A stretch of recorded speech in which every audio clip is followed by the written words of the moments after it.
Hi, and welcome back. This is Greg from Culture Fiend, and in this episode, I'm going to be discussing the top 10 albums of the year so far. I feel a little bit like the late, great Casey Kasem in this episode, and just because it's a countdown episode. And for number 10 for the albums of the year so far, I've decided to pick Boris's album W. W is their most recent album. I believe they're coming out with another album called Heavy Rocks 2 later this year. I think August 12th to be exact. But W is an album that you could describe as glacial as pictured on the album artwork. It's slow, it's moody, it's almost like a soundscape rather than a complete song-based album. Wada figures heavily on this album. Her guitar is kind of all over the place and at times is almost inaudible. Boris's W is the complete opposite of one of their last albums, No, which was punk and kind of hardcore. So it kind of fits as a bookend to that album, and if you put No and W side by side, you have Now, or that's what the albums spell out. So it's not necessarily, it wouldn't necessarily be the first Boris album I would go to if I was looking out, but as a collector and somebody who's interested in Boris and their sound, it's definitely worth checking out. The next album on the list is Kendrick Lamar's Mr. Morale and the Big Steppers.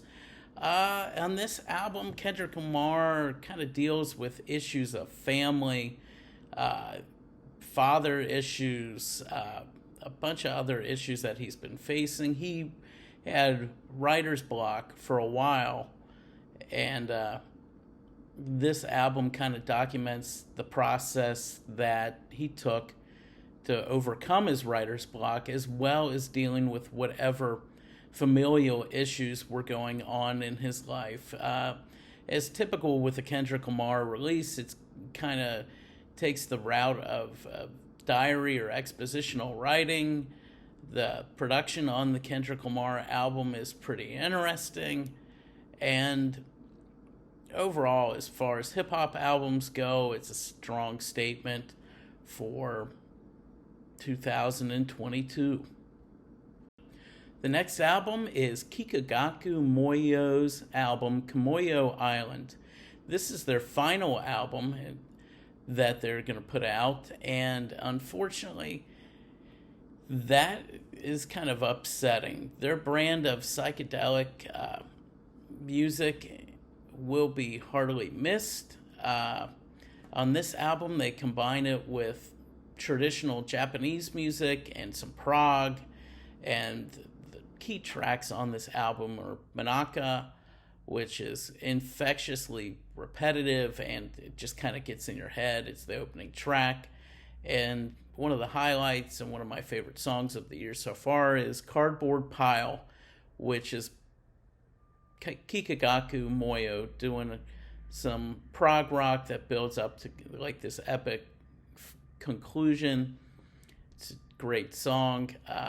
Kikagaku Moyo will be missed, but I have a feeling they'll be turning up, or members of Kikagaku Moyo will be turning up in other bands.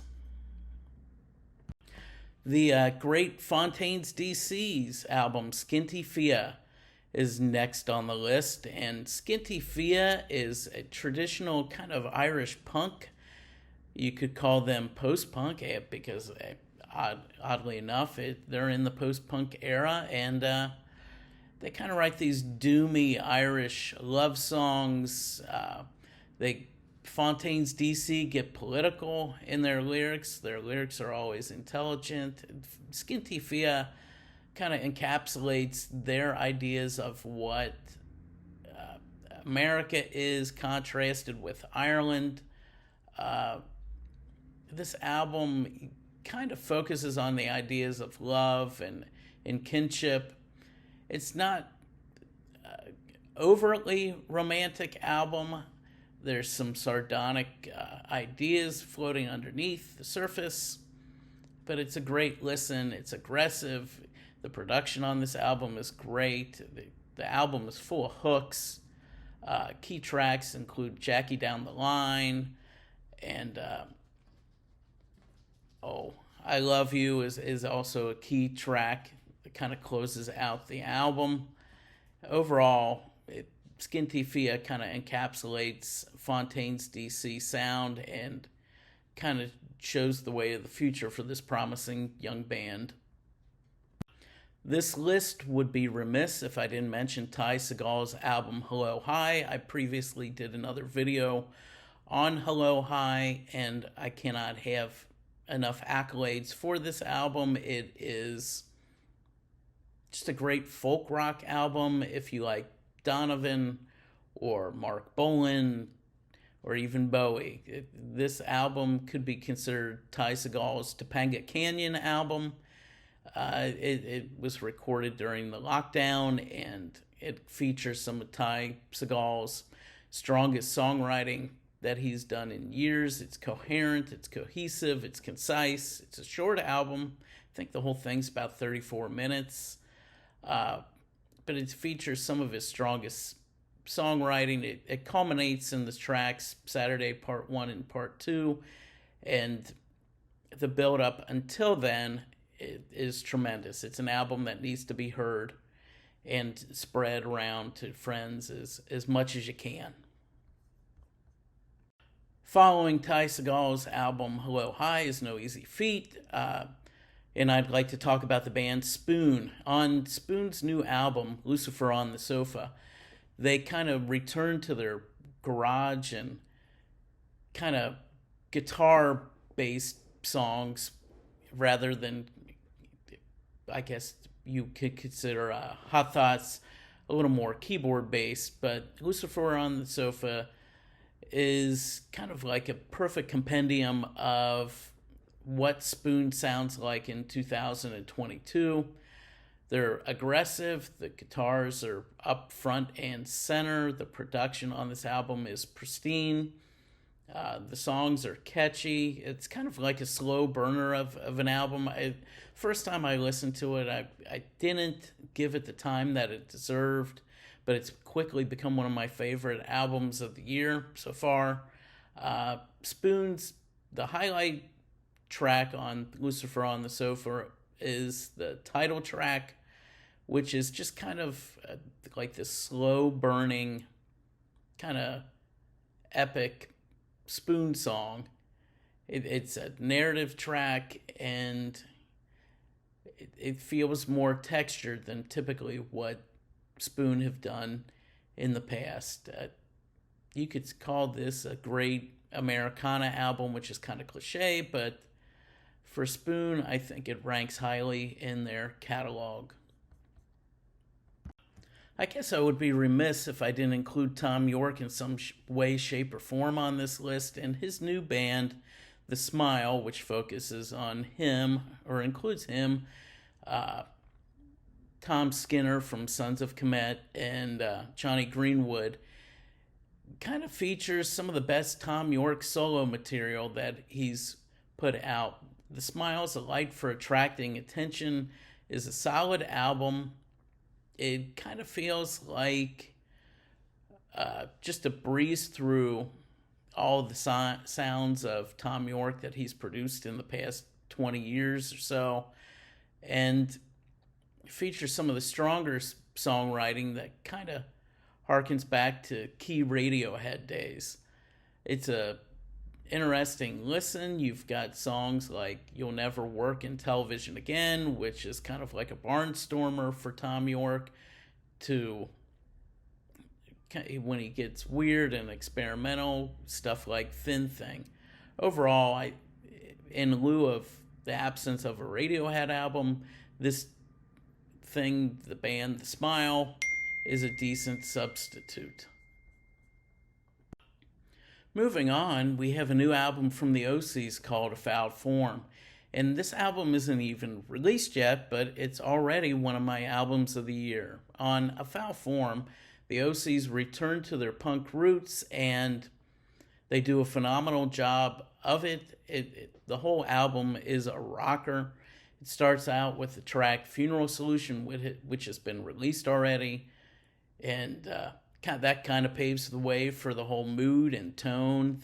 The album art on A Foul Form is also great. And not just talking about the album art, but the whole thing is interesting. The song Frock Brock is something that needs to be blasted from your speakers, as well as the cover of Sacrifice by the band Rudimentary Penny, who the Osees adore. This album is very short. I think the whole thing is about 20 minutes long for about 10 tracks. But hey, it's a punk album. You need to listen to it and check it out.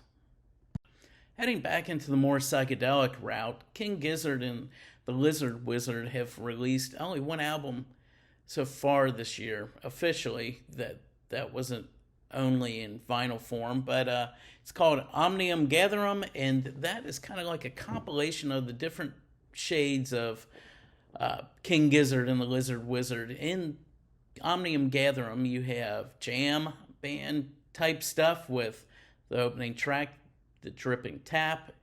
Then you kind of go typical King Gizzard and the Lizard Wizard pop with Magenta Mountain.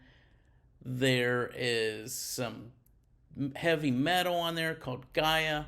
And for some reviewers, they have been kind of destroying this album because they say it doesn't have a coherent theme. There's no unifying King Gizzard theme on this album. They're not doing anything that's atonal, and it's not as coherent.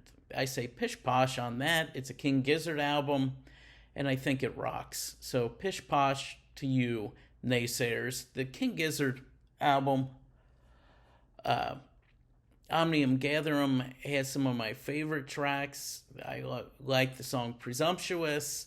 I read one other review where they said, they were trying to do their own version of Santana Smooth with Presumptuous.